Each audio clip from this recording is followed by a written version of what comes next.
Okay children, sorry for the disturbance that you had today. I will be explaining what I said today in the beginning. When a large amount of force acts on a body for a small period of time, then the change in momentum is called impulse. Impulse is normally given by a symbol J. It is force into time.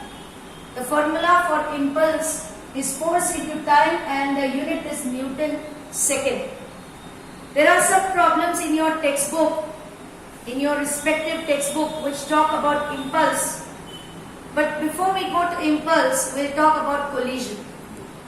So many things collide. In your daily life, objects collide.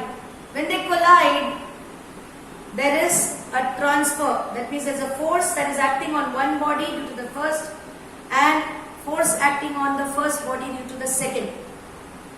If it is a perfectly elastic collision, we say that the total momentum of the system before collision is equal to total momentum of the system after collision. And the kinetic energy, total initial kinetic energy of the system is equal to total final kinetic energy of the system.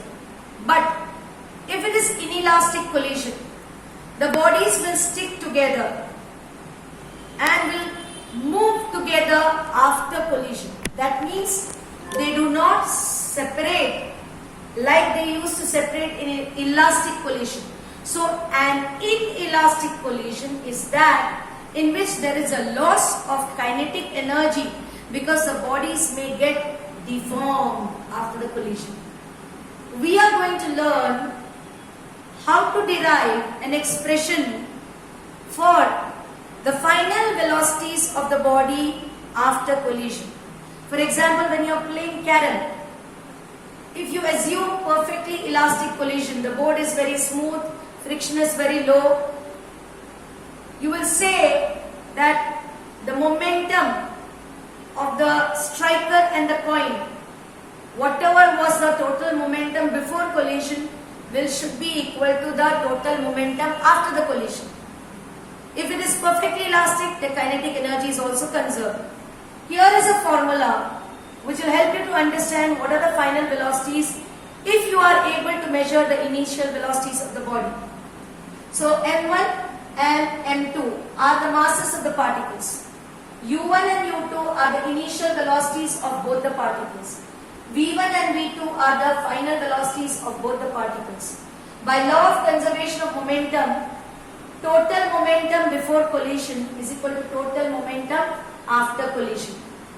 Now, when you write these terms together, bring the M1 terms and M2 terms together. And by law of conservation of kinetic energy, total kinetic energy before collision is equal to total kinetic energy half M1 U1 square plus half M2 U2 square equal to half M1 V1 square plus half M2 V2 square. And multiplying throughout by 2, the half gets cancelled. Bring the M1 and M2 terms together and get the equation number 2.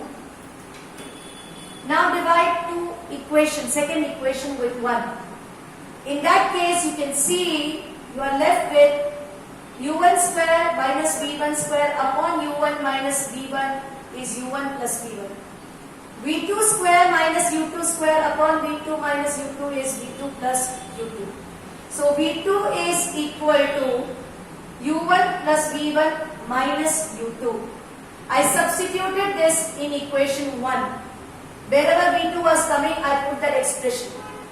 When I substituted that in place of V2 and I brought the terms of velocities together. Now I am looking for velocities. U1 terms, I brought it together. M1 minus M2 into U1. Then I brought the terms of U2 on this side. That's only minus 2 M2 U2.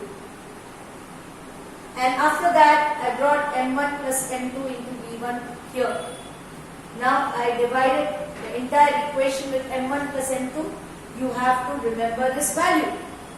What will happen if I use the value of V2 for substitution. That means from equation 3, if I write V1 is equal to V2 plus U2 minus U1. So I am going to substitute it in equation 1. You know already in equation 1 what is the terms. So M1 into U1 minus V1 means we put this in bracket. And on this side M2 into V2 minus U2. Let's open the bracket and see what happens, and then you will see a similarity in the formulae. M1 U1 minus M1 V2 minus M2 M1 U2, and this is how much? Minus M1 U1. There are two terms, minus into minus plus, they both get added. M2 V2 minus M2 U2. Our aim is to find M2, V2. So velocity to bring the terms together. M1 plus M2. The rest of the terms rearrange. You can see if I try to bring the U1 terms together, or let's say the velocity U1 terms together, you got 2 M1 U1. Okay? And then look at the term, you are left with M1 U2 negative and M2 U2 negative. When you bring that negative here, M2 minus M1 into U2 it will become. And now you divide by M1 plus M2, you get the answer like this. And there is a pattern to this equation. The pattern is very simple. When you are trying to find out velocity, final velocity of the first particle, it is difference between the masses M1 minus M2 divided by sum of the masses into initial velocity of the first body. And because you are trying to find out velocity of the first body, 2m2 u2 upon m1 plus m2. Whereas final velocity of the second body, it is 2m1 u1 upon m1 plus m2 and m2 minus m1 upon m1 plus m2. Please note down this formula. You will have to write this equation. And I go to the next topic after this, which is coefficient of restitution. Hope that this topic is clear. Now, what is coefficient of restitution? It is the ratio of final velocities, distance between the final velocities of the bodies to the initial difference of the velocities. That means coefficient of restitution is V1 minus V2, difference between, this is called relative velocity after collision, divided by U2 minus U1, relative velocity before collision. Can also be written as negative ratio of the relative velocities of the body after collision to that before collision. This is called coefficient of restitution. Now, E is supposed to be perfectly 1 for a perfectly elastic collision. That means the ratio of relative velocity after to relative velocity before collision is supposed to be 1 for perfectly elastic collision. There is nothing like perfectly elastic collision, but we say theoretically that E is equal to 1 because after collision and before collision relative velocities will be same. So what about inelastic collision? How do you derive an expression for that? In an inelastic collision, you have a mass m and you have another mass small m. Suppose I am saying both of them are moving with some velocities. Okay, let's say like this direction. And after collision, the small mass m gets stuck in the big mass and now they both move together. There's a deformation taking place. It gets stuck to the first mass and now they move together with a final velocity v. So here we are talking about there is some change in the form of the bodies. There's some deformation taking place. So they follow the law of conservation of momentum, but they do not follow the law of conservation of energy. So we have to prove what is the final velocity after collision. So how do you do it? We'll say m is mass of first particle. This is for inelastic collision. Okay. M, small m is mass of second particle. U1 is mass velocity of initial velocity of first. Okay. And U2 is initial velocity of second particle. V is final velocity of the system.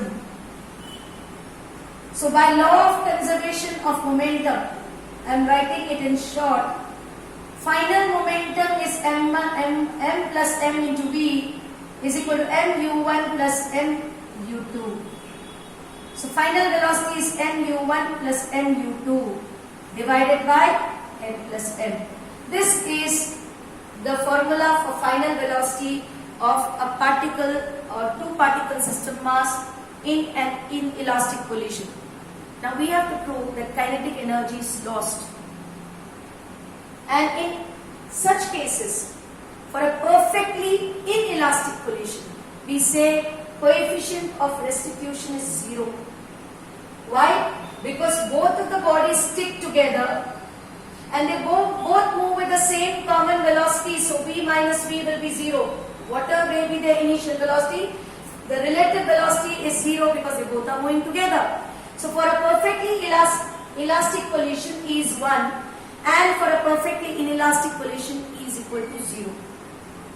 Now the value of E in reality lies between 0 and 1.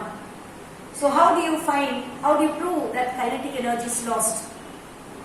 Initial kinetic energy of the system is half mu1 square plus half m2 is small m u2 square. Final kinetic energy is half sum of the masses into v square. To prove that energy is lost, the final energy should be less than the initial. That means the difference of the initial minus final should be positive. Because pehla zyada hai and second one is less, difference should be positive. So we are going to substitute the value of V as we have written here mu1 plus m into u2 upon m plus m the whole square. You can see one of the m's gets cancelled, masses sum will get cancelled. You are left with mu1 square, I am squaring that, 2m u1 u2 plus m u2 square. That means you can square both and write it together. It's easier that way. Loss means initial minus final should be positive. We have to prove it's positive. So initial is half m u1 square plus half m u2 square. Now here you saw the denominator contains m plus n.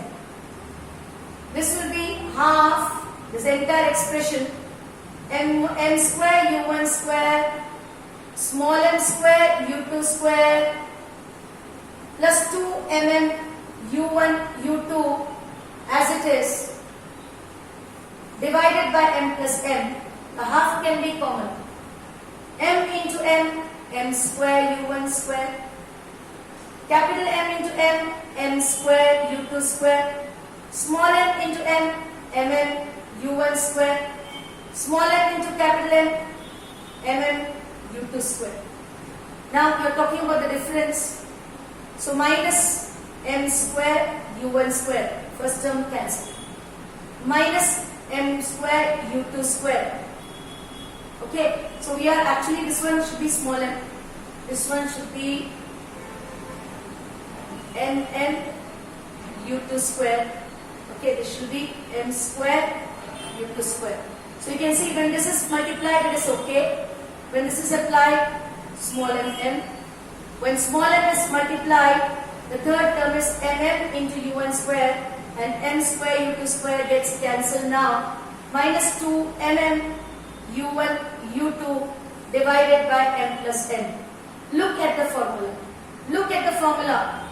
Isn't this the formula? You can see mm is common in all of them. I'll bring that mm outside.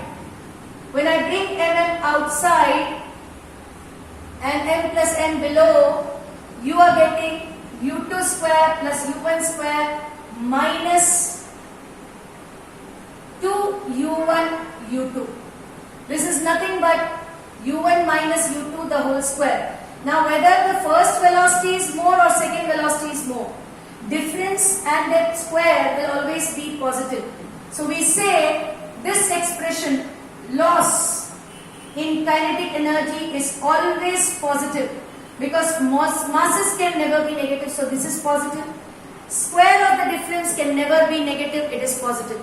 So I hope you have understood today's lecture in elastic and inelastic collision. I'll post the video afterwards in the evening. Thank you.